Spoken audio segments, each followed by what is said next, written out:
You are listening to the podcast When Life Gives You Lemons, presented by me, Emma Levy. Having worked with elite athletes for most of my career, it's always intrigued me that a significant number of high-performing individuals have encountered some form of adversity earlier in their lifetime. My fascination into this grew when I had my own brush with adversity, when I was diagnosed with breast cancer in May 2020, in the midst of the global pandemic at the age of 36. During this period, I questioned whether it was my positive mindset or something deeper, which enabled me to bounce back and to train and compete for a triathlon just 1 month following completion of all active cancer treatment.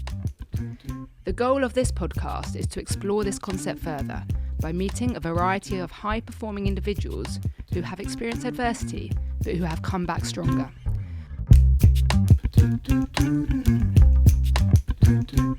So today I'm welcoming Vicki Anstey to the podcast. Vicki is a truly motivational woman. On her website, she is described as a world record holder, adventurer, award-winning entrepreneur, TEDx speaker, mentor, mental skills coach, and athlete. She got to the final stages of Channel 4's hit program SAS Who Dares Wins. She then went on to row the Pacific in a world record time, and then took on an Arctic ultramarathon, running 230 kilometres in freezing conditions. Wow.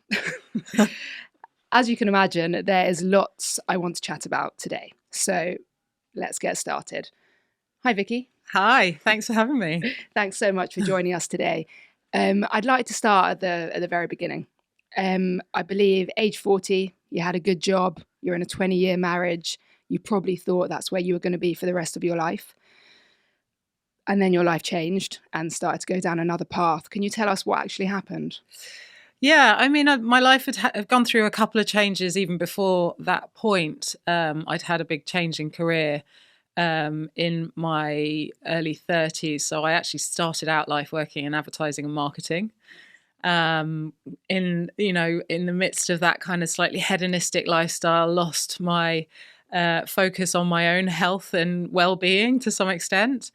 So yeah, I had a bit of an epiphany at that stage, I think, wanting to reprioritize myself really. And I'd had a little kind of introduction into the world of fitness. I was pretty reluctant at that stage, but somebody said to me, "Oh, you need to try this class. It's like exercise without doing exercise." So I thought, well, that sounds right up my street. So I went along, and it was a bar class, and I'd never heard of bar. Still plenty of people have never heard of bar, but it's much more popular now than it certainly was then. And I just became completely hooked on this incredible method.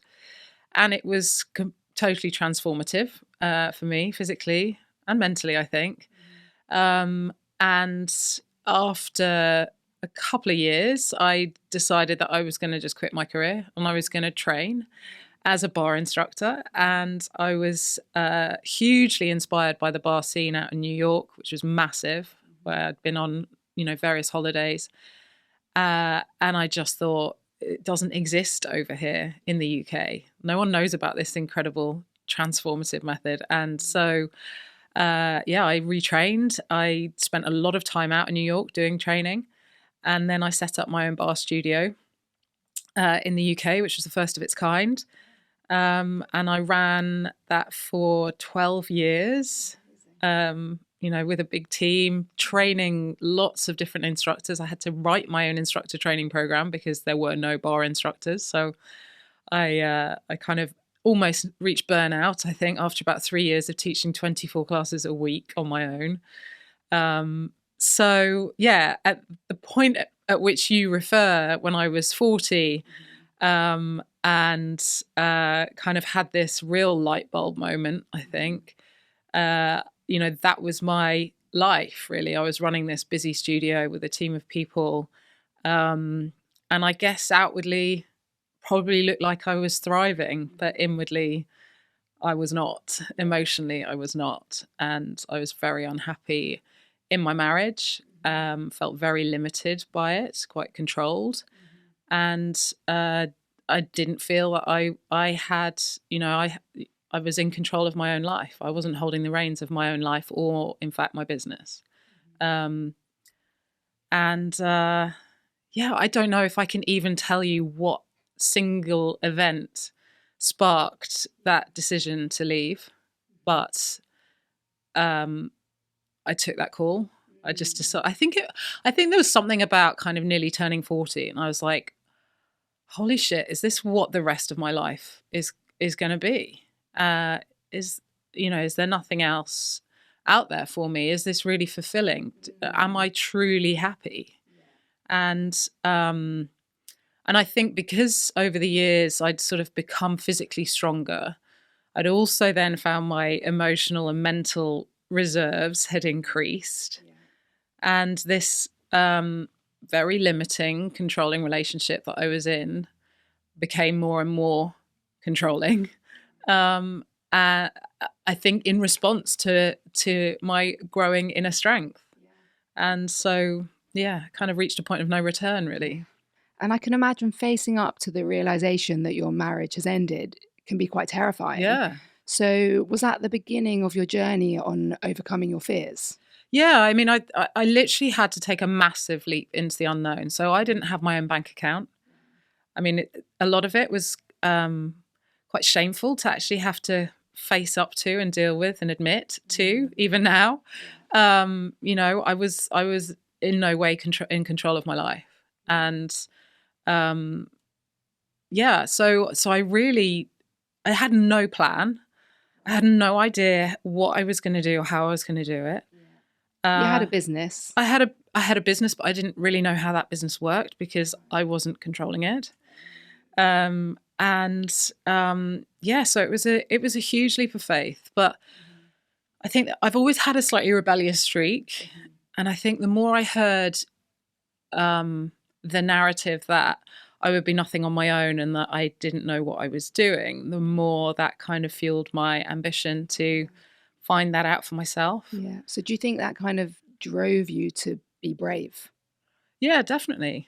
And I think I kind of knew that I just had no alternative, no other choice. The choice was to do nothing. And then, what I wasn't changing, I was then choosing. So that was then going to be my choice. And I just couldn't reconcile that. And I think sometimes in life you get a thought into your head and it sort of starts as a tiny seed and then it becomes something much bigger that you just can't get rid of. And I was lucky because I had great friends around me and they really supported me and were just there watching over me. And actually they were the people who encouraged me to apply to do Channel 4's SAS Who Dares Win. So how long after that, after the divorce? Yeah, quite quickly. Well, I wasn't yet divorced. I literally just left. So months we're talking. Yeah, right. Yeah. So how did they encourage you? What actually happened? Well, I mean, I'd heard the announcement that women were going to be allowed to apply to do the show, which was the first time. Yeah, 4th series, yeah. Yeah, that's right. Quite amazing it took 4 series. I know. Isn't that incredible? Yeah. It's funny because I sort of say that and then I think, God, that is shocking. Anyway, so I think I put something out on my Instagram that said, thank God, the producers have finally come around to the necessity to have women as part of this. And then I just was inundated with messages from people saying, well, are you going to apply then? Yeah. Put your money where your mouth is. And I was like, honestly, in my head thinking, no way. I wouldn't even consider it. And then I sort of did it almost to shut them up.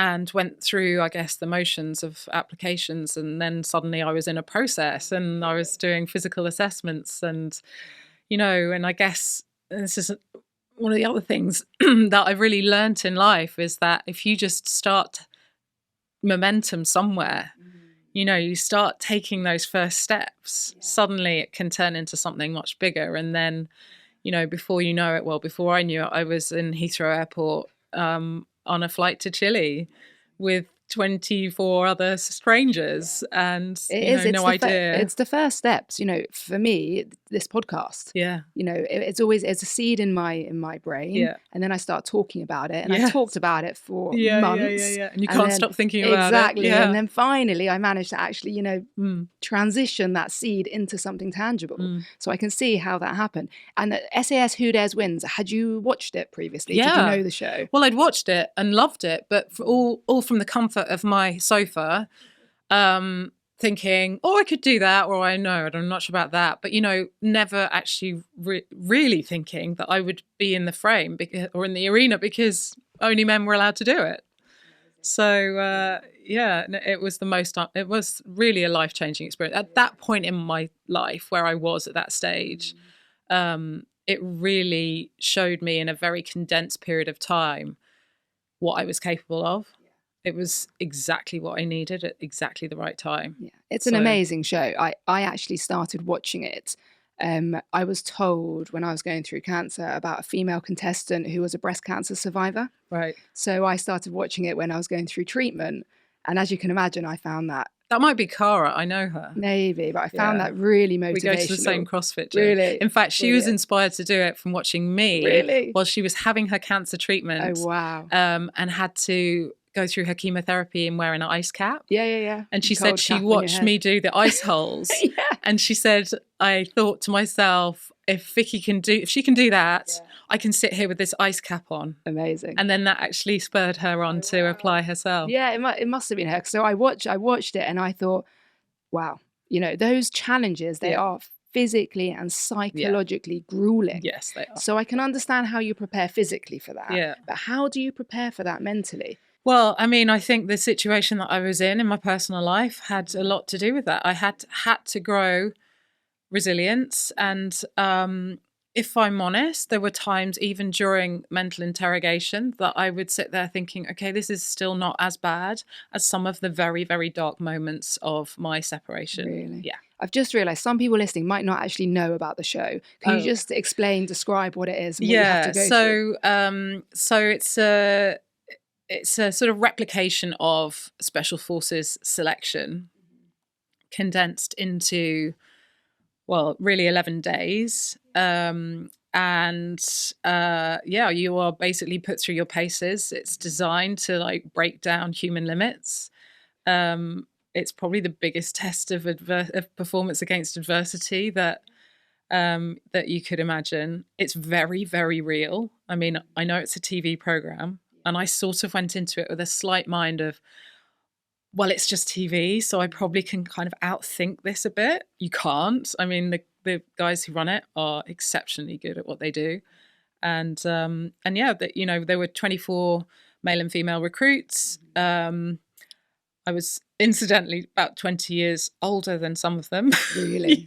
Wow. So a real, really, mixed age group. Yeah. And then you're just basically put through some of the most punishing mental, physical tasks that you can imagine, relentlessly. What did you find the most challenging tasks? If I'm honest, any of the height stuff that I found really hard. I had to walk across a 200-foot ravine on a two or three ladders slung together, and you had to walk across this ladder and squat in the middle. And if it's not bad enough just to walk across, God. they make you squat. When I went into it, I was absolutely terrified of heights. And I actually think that it really helped. I don't know whether it's cured my fear of heights, but it really helped me to get on top of that. The water stuff was both good and horrific. So there was one scene where I actually truly nearly drowned. Which was I've watched you because before this I thought I want to see some of these challenging things. That ladder, what I find amazing about it is you're saying you're scared of heights, right? And I've done high rope stuff, and you think, oh, it looks fine, you go up there and however much you think it's going to be fine, your legs shake, but your legs were fully still. Well, they didn't feel it at the time. I mean, the thing is that you're kind of battling, and this is again where it gets so interesting about your kind of your mental chatter is like rationally, you know that you're safe, so you're roped up. The worst thing, I mean, it would be pretty horrendous, but the worst thing that will happen is you will fall. You're not going to fall to your death.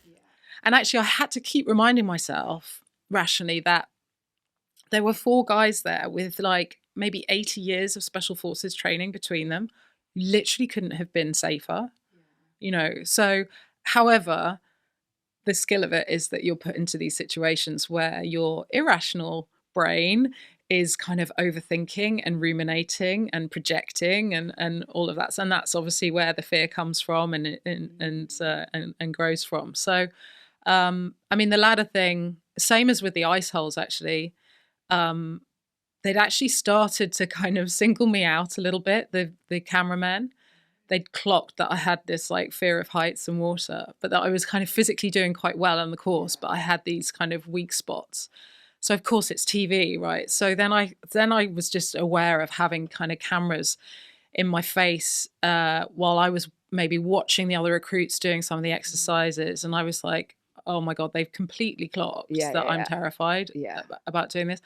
And I really didn't want to be portrayed that way. So I kind of dug in a bit, and then I just got really stubborn about it. So the ladder walk and the ice holes, I was literally just like, fuck you. I am so terrified, but I'm doing this. Like there's nothing is going to stop me. So it's just, I think that sort of stubborn streak in me, but so it's the same stubborn streak as well. But I also just had an instinct that there was opportunity on the other side of that. And I talk a lot about fear being opportunity in disguise. And that's, you know, my experience bears that out. Everything that I've ever done that I have confronted and had huge fear and anxiety over and really had no idea how it would end has come good. And opportunity has come out of it. So I just keep relying on that. Wow. And then you nearly drowned. Yeah. And did they have to jump in and save you? Yeah. Or? So well, actually one of the other recruits was ordered to jump in and get me out. So that was pretty horrible. But I mean, I sort of had this fear of deep open water. So I'd had this like near drowning incident when I was a child, which I guess probably was fairly traumatic, but it kind of was never really spoken about after the event. So it basically just left me with just a lack of inclination to ever be in the water. So obviously as a child, I had to learn how to swim, but I would never be diving into a pool or jumping off a boat on a holiday, never really wanting to be in water, certainly not in deep water. Were you scared of deep water? So what happens, I actually had some cognitive behavioral therapy before I did the row because of this. So what happens is I just get into a panic state. So when this drowning incident happened, I was with my sister when we were quite young. And because I panicked because I couldn't swim and we were suddenly out of our depth, I had to pull her underneath to get my head above the water to get air. And then she kind of had to do the same back to me, although she's older, so she could swim better. And that kind of continued. So I have this just lifelong fear of water kind of closing in around my mouth. And I literally, I think I almost kind of created that reoccurrence of that exact same situation in SAS. So I had that panic moment. And then, of course, it all floods back into your brain. And it's like the very thing that you have the fear about, you're recreating. It's like a post-traumatic stress incident, I suppose, I guess so. Isn't it? And I bet the producers kind of knew that was going to happen. Yeah, well, they certainly like jumped on it after. I mean, I got dragged out and I thought, this is over for me now. Yeah. And that's actually all I could think about. I was sort of having this like panic attack. And at the same time thinking, I fucked it. Like it's all over. I remember looking at Ant Middleton across this reservoir that we were in and him just like staring at me. And I was like looking back at him thinking, please don't say that I'm out, you know. And he didn't. I was quite surprised by that. And and then you went to the mental interrogation stages, which is at the end, which just looks horrible. Yeah, it is horrible. And that was certainly the worst part for me. And it was brutally cold and they strip you down. And and humiliate you. And they haven't let you sleep, have they, for a day before that? Yeah, exactly. They haven't fed you? No. Like you had an apple? We had I think we had some nuts or something. So they really restrict your food intake. Huge sleep deprivation. I mean, we'd had, building sleep deprivation anyway throughout, because we had to, stay up on night watch, and then they'd pull you out at 3 a.m. and make you have a bee sting on the parade yard or something, so your sleep was disrupted throughout the whole thing anyway. But yeah, we'd been on an escape and evasion just prior to that. So we had been up for a full 24 hours, I think, maybe 36. And then, you're kind of bundled into a vehicle, and then you're blindfolded, and you have these headphones on, which are just hideous, playing noises of animals being slaughtered and babies crying and women screaming and nails down a blackboard and white noise and all of that on a loop, constantly on a loop. So that's more difficult positions. Psychologically, yeah? Yeah, I mean, it just grinds you down. I mean, there are reasons why they employ these tactics, and they work. It's soul destroying, really. There's no other word for it, I don't think. And then you add into that, the physical decline is one thing, but once your mind starts to go and you kind of think you're going crazy, or you don't know what time it is, or you've got absolutely no reference points. We had a bag over our heads, and then you're pulled out and verbally interrogated, and again humiliated and asked to strip down, or just screamed at. At times they hit us with metal objects and things, and so you really had to be strong for and in the end, that was when I decided to VW at that stage. So I think I did about 8 hours in interrogation. VW is voluntary withdrawal. Yeah. And I remember just thinking to myself, you know what, I have done everything on this course, and I'm really proud of myself. And I feel like I sort of felt like if there was another physical thing after the mental interrogation, maybe I'd have pushed on, but I knew that was the last thing. And I don't know, I just kind of thought, I think I'm done. And I started to sort of slightly question my sanity a bit. And I just thought, I don't think I need to actually put myself at risk. And when I came out, you have like a psych consult straight afterwards, and a kind of medical.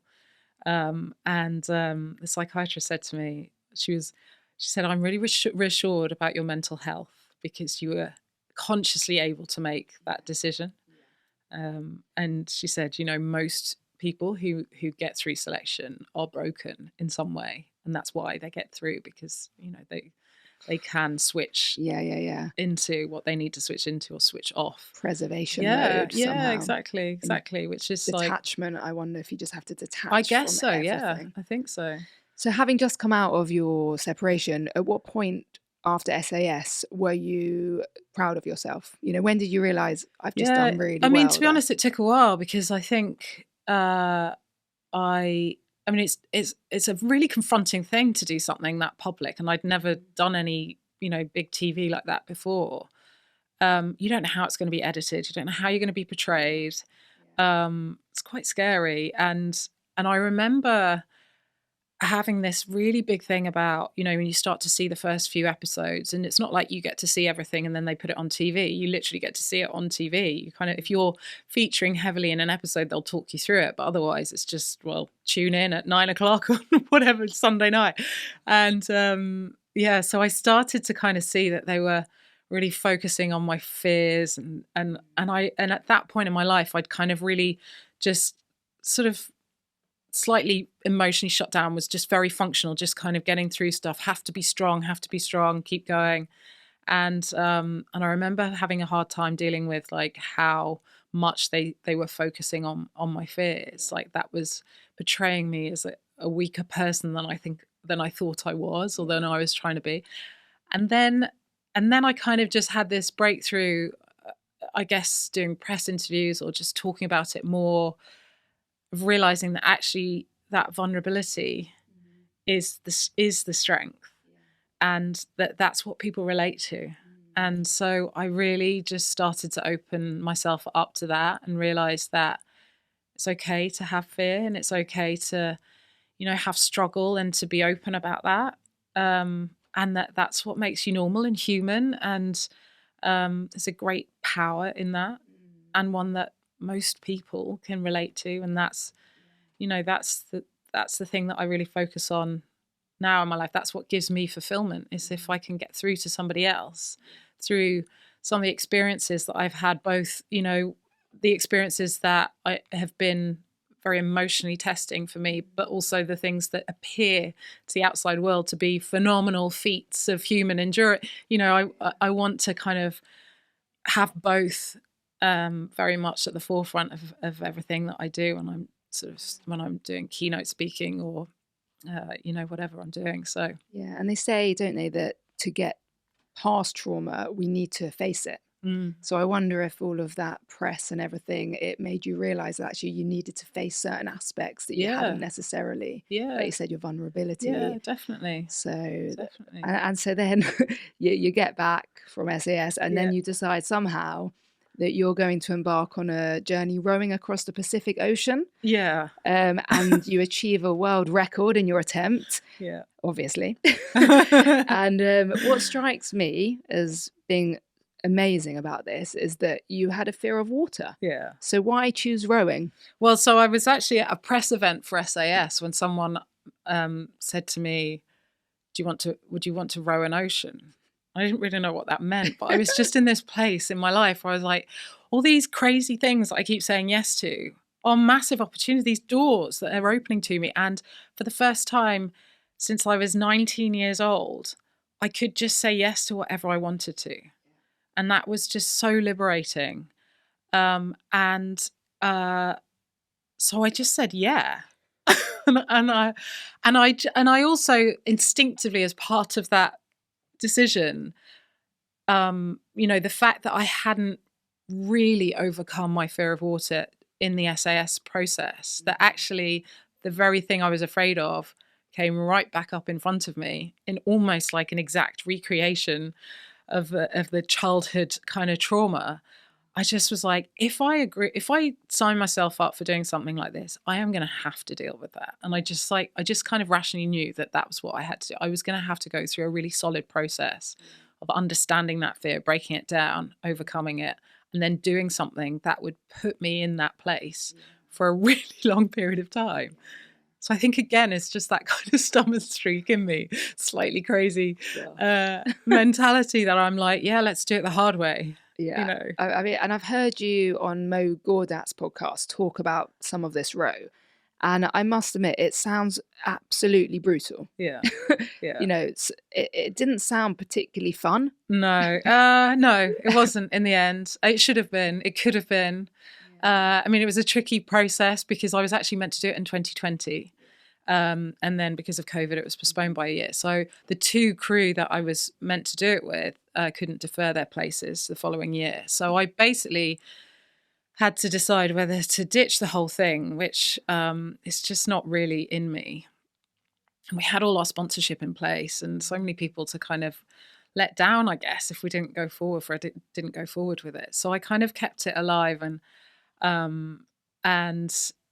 was really kind of driven to do that because the guy that we were leasing our boat from was one of the first men to ever row the Pacific, and he's a hugely experienced ocean rower. What Chris doesn't know about ocean rowing is not worth knowing. And I was a complete novice. So these two other girls that I was meant to do the original row with were actually quite experienced rowers. One of them was a rowing coach. They did lots of river rowing. They knew what an ocean rowing boat looked like and how it functioned. I knew nothing about any of this. I was completely reliant on them really to kind of teach me.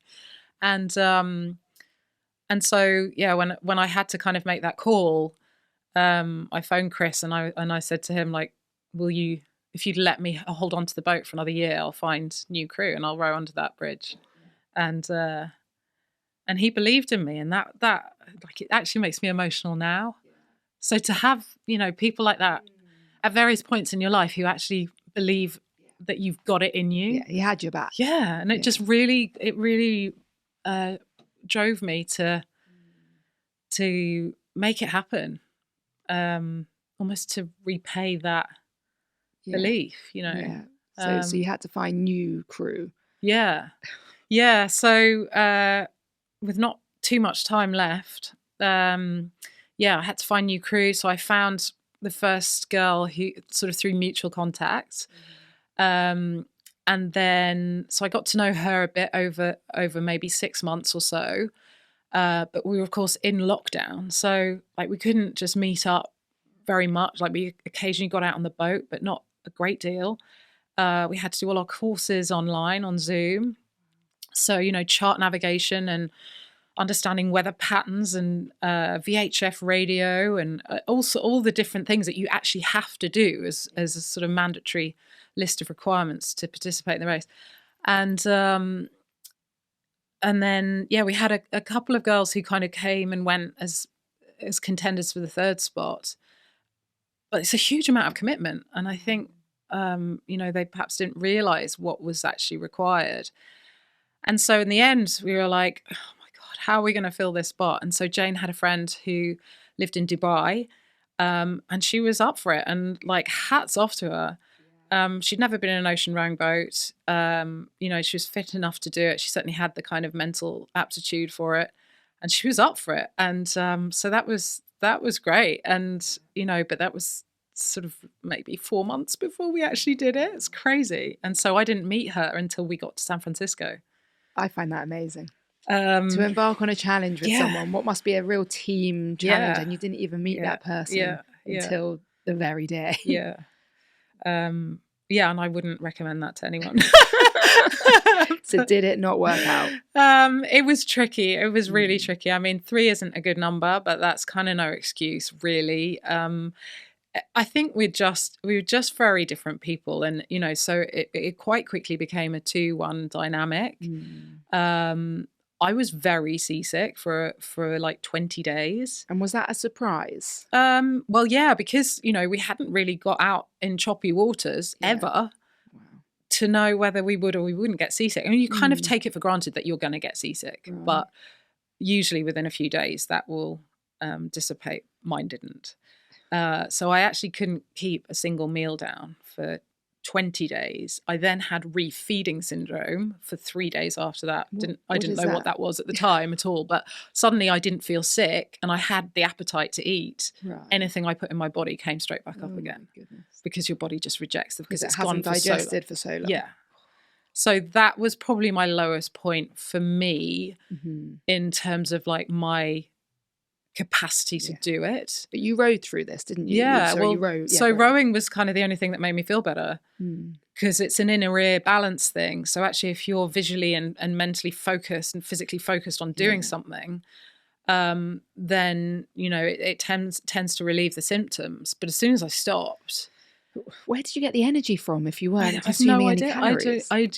I do not know. I mean, I think I must have absorbed some of the food. So I was trying to eat, but I was throwing pretty much all of it up, including snacks, including water at times. How many hours rowing a day?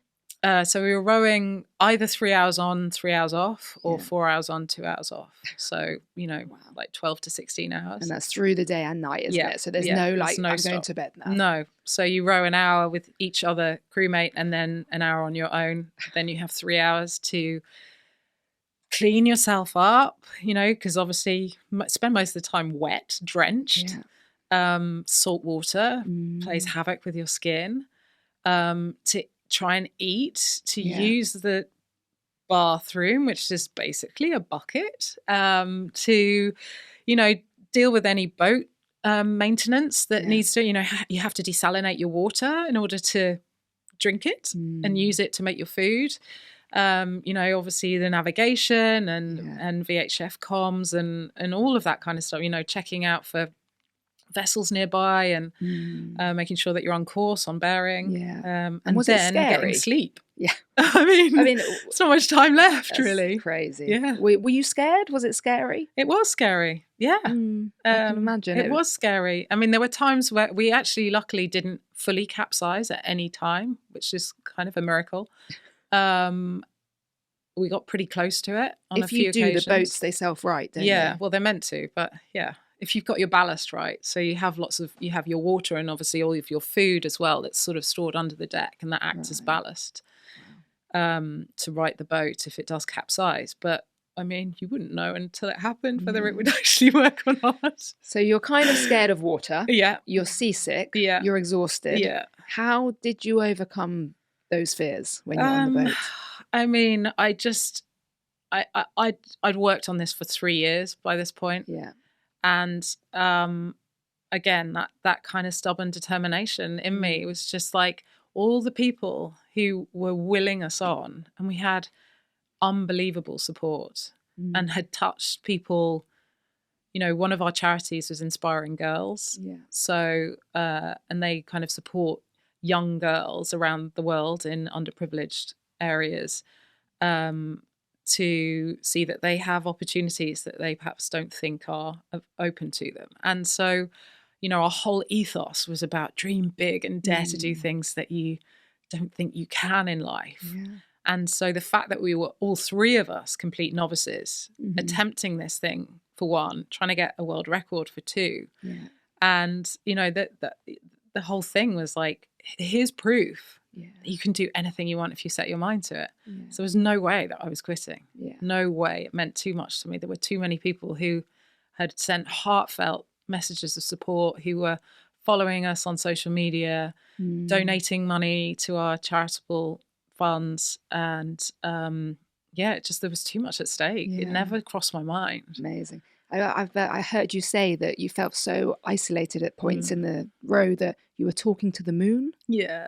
I mean, do you think you'd got a little bit crazy? Yeah, definitely. Probably.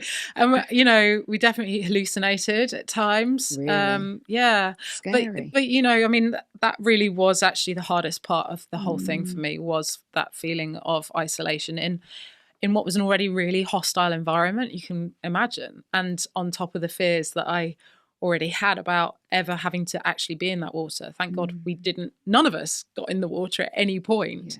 Yeah. You know, that fear never became reality, but to be surrounded by it the whole time. All encompassing. Yeah. And you couldn't share those fears with your crewmates because they weren't feel like close friends. Yeah. You know, there was very much a mentality of like being quite emotionally shut down, and, you know, that being a bit of a badge of honor. And that's just not me. I'm just not that person. I wanted to be in an environment, you know, maybe I should have better managed my expectations, but I definitely had this ideological idea that we would be a great team and that we would be people who would walk past each other in life, later in life, and share a look that says we did that amazing thing together. Yeah. But, you know, it was very isolating and, very difficult. Like I didn't feel safe sharing my fears.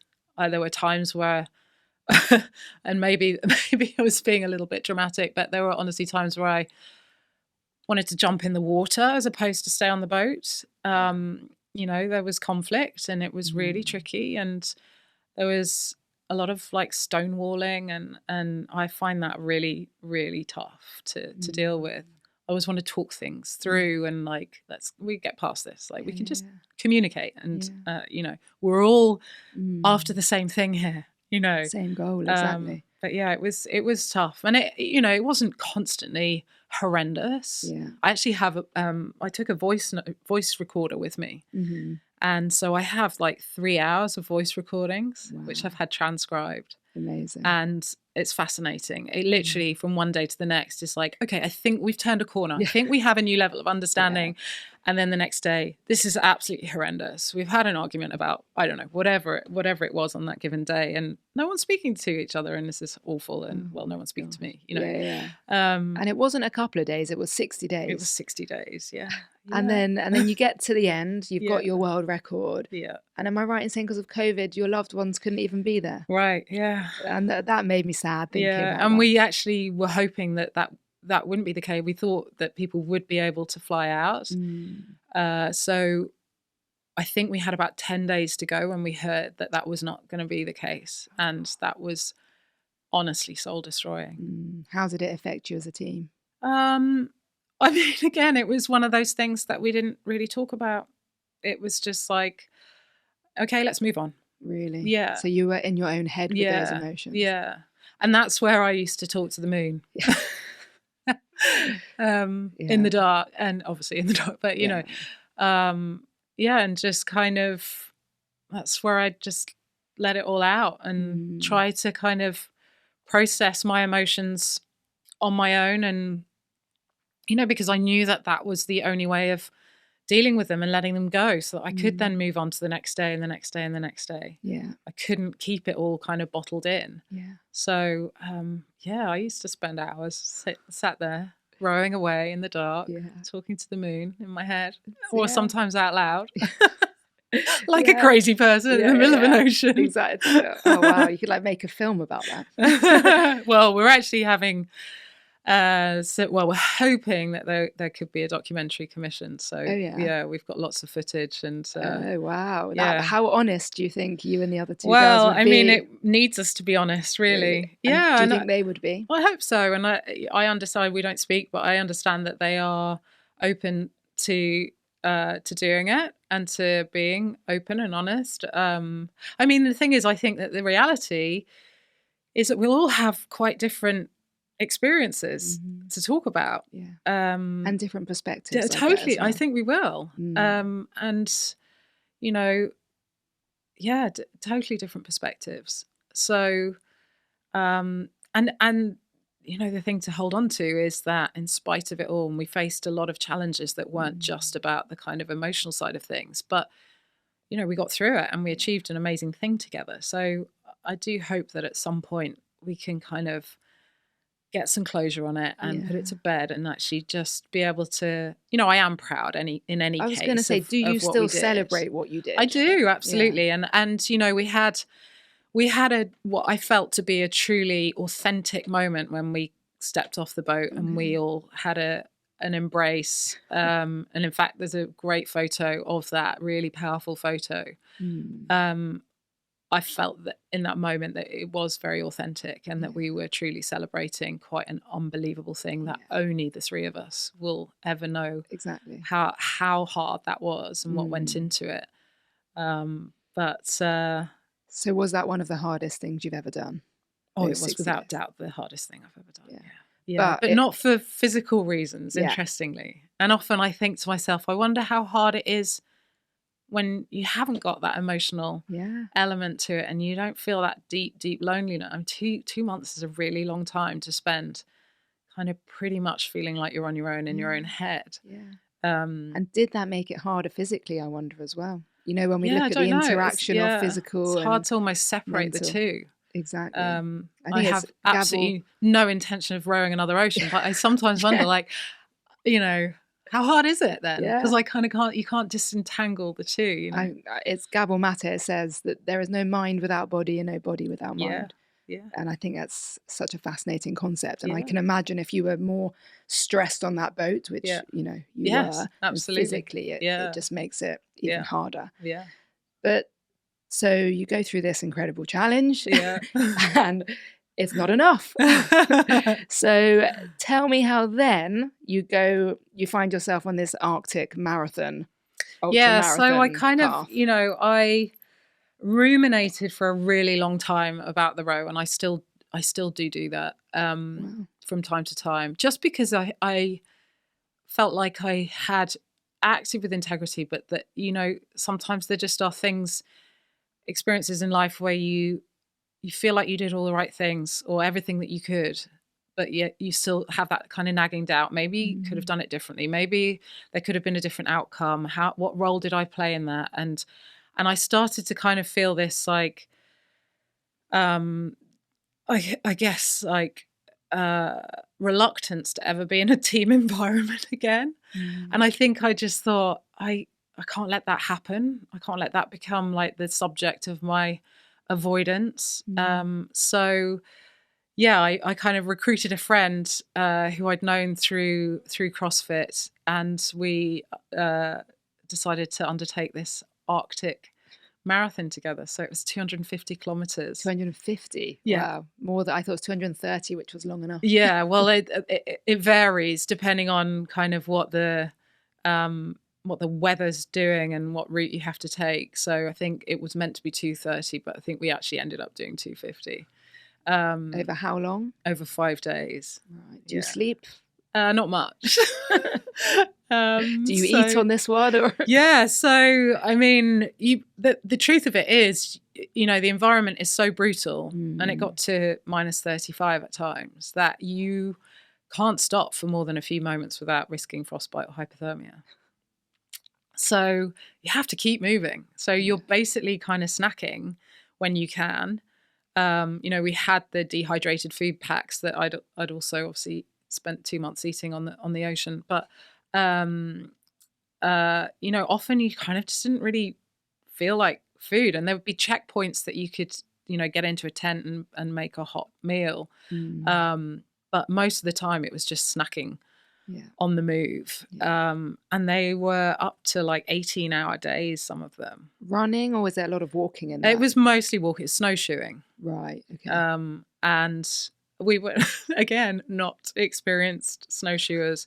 We went to the horse track at Hyde Park once to try our snowshoes out, and so I'm not sure whether we even ever really had the ambition that we might be running in our snowshoes. But once we got out there and realized like what the terrain was and how hard it was, we were pretty much just walking. So it literally was one foot in front of the other for up to like 18 hours a day. Yeah. So how was that in the hierarchy of your challenges in terms of difficulty? It was hard. And I think the hardest part of that was actually, it wasn't like you'd get to the end of the day and then you'd be in a lovely, comfy, warm Arctic hut somewhere under blankets. You know, we were staying in incredibly remote spots where we had to light our own fires. And, you know, there weren't really washing facilities. So, you know, in a sense, the actual physical endeavor itself each day was just like grind, just get through it, just grind, just eat, just drink. You know, there were a few confronting moments where there were like some of the race participants had to be evacuated. And some who we'd met prior to doing it, kind of the night before, thinking, oh my God, this guy's absolutely got it nailed. He's going to win it. He lives in the Alps and he's like, he does this all day long.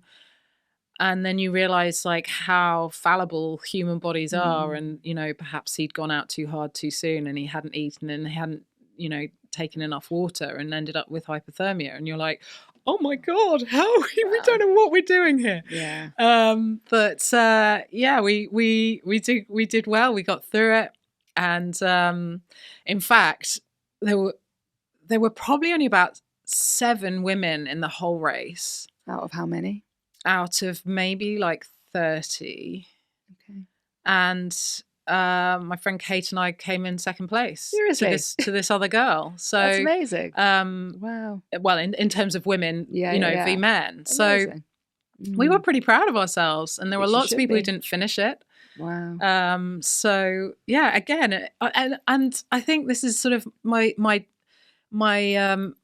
thing is like I only want to undertake things that I really don't have any prior experience in. Because I really want to prove to people that you can be totally clueless. You do not have to have always been, you know, some kind of Arctic athlete to do something like that. With the right mentality and a bit of training and a bit of gumption. And, you know, taking care to keep your body warm and keep your body moving and, you know, plan and prepare, of course. We did all of that. But, you know, you really can do anything you put your mind to. Yeah, I mean, I totally get it. So like I said in my introduction, I did a triathlon. It was my first triathlon.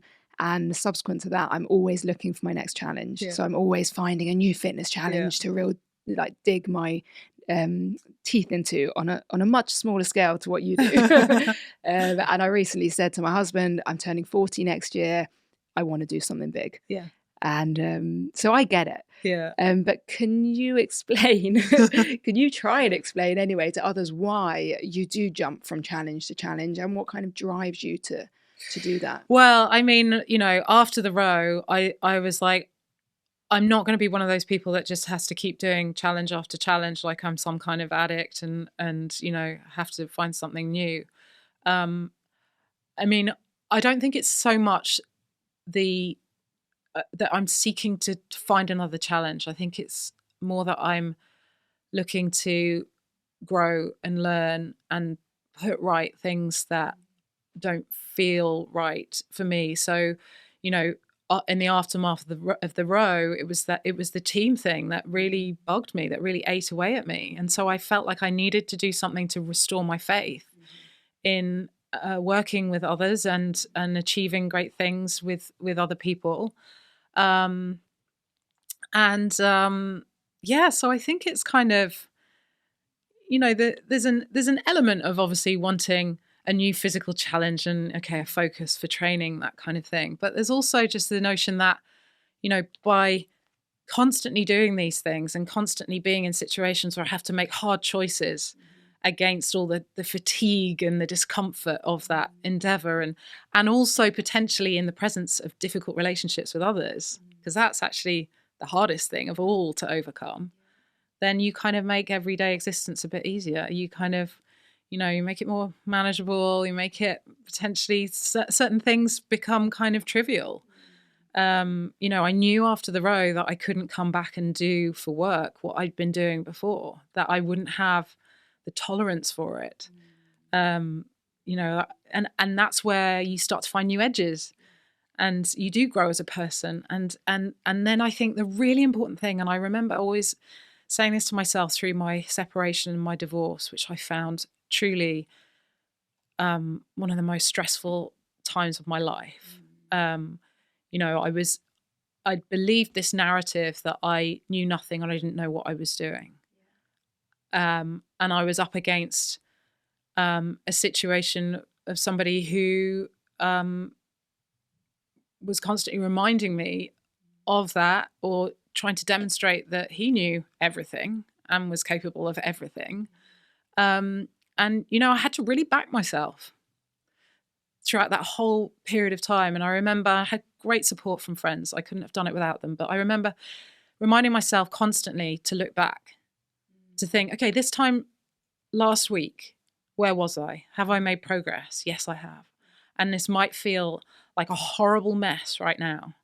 But this time last week, I was in a worse place. So yes, I've made progress. But it's hard to kind of get that perspective sometimes. And I think you have to kind of force those structures on yourself at times in life. I've recently gone through another emotionally difficult period of time, and you have to give yourself the time to experience the kind of inevitable chemical responses to emotional upset or stress or pressure, whatever it is that's happening in your life. You have to allow those feelings to flush through you. I really believe that.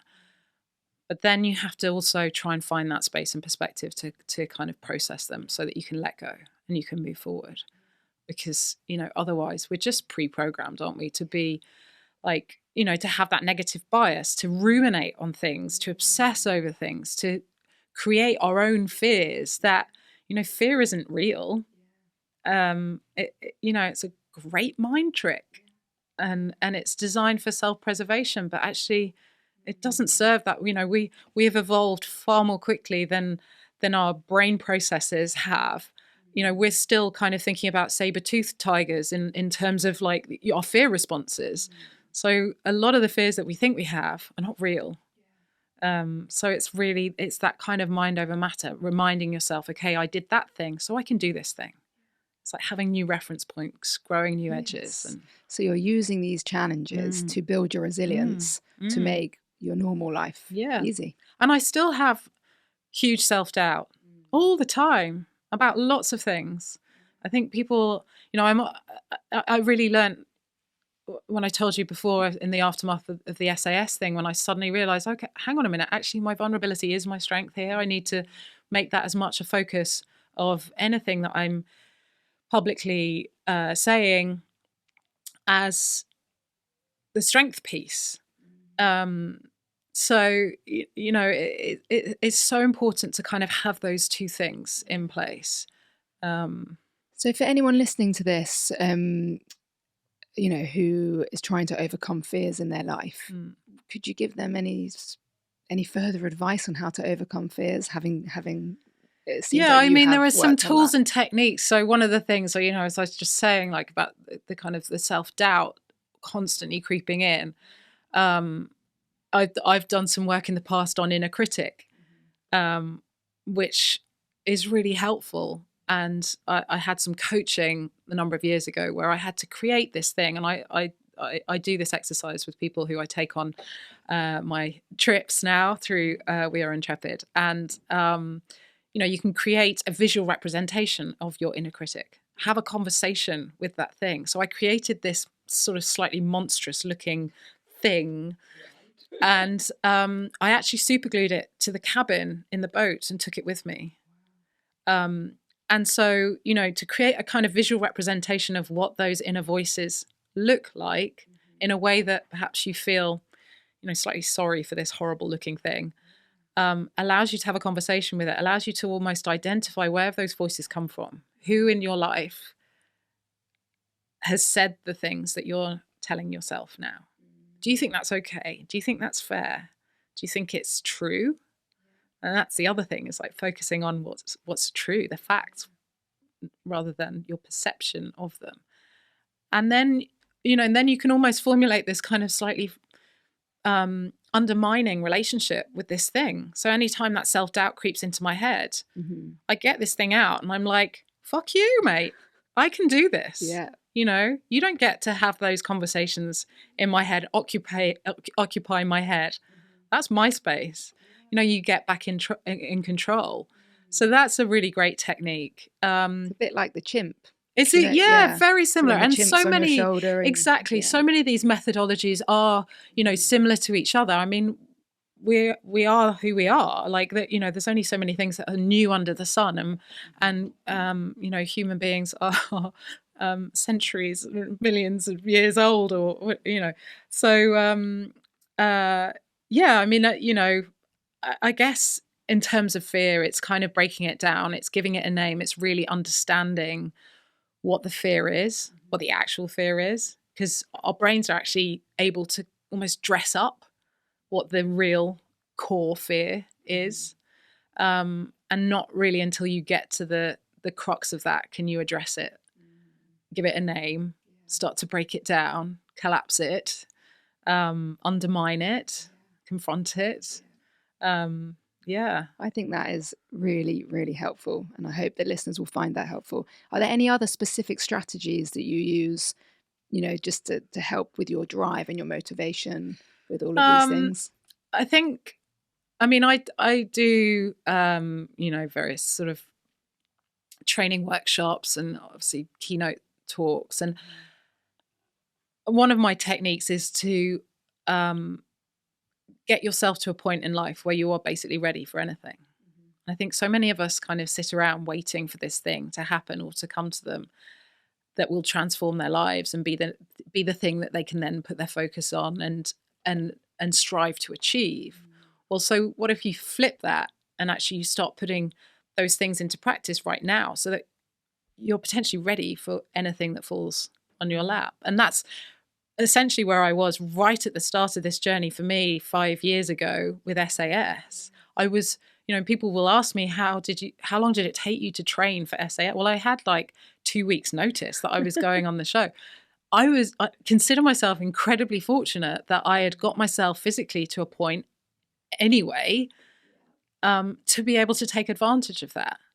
And I think we procrastinate about things so much, or we are hoping for some huge sign to come down and direct us. Well, I think we need to take that control for ourselves and start to kind of, put in the right structures and create momentum for us just to do something. If you have a mind to do something different in life, just go and have a conversation with somebody who's done something similar.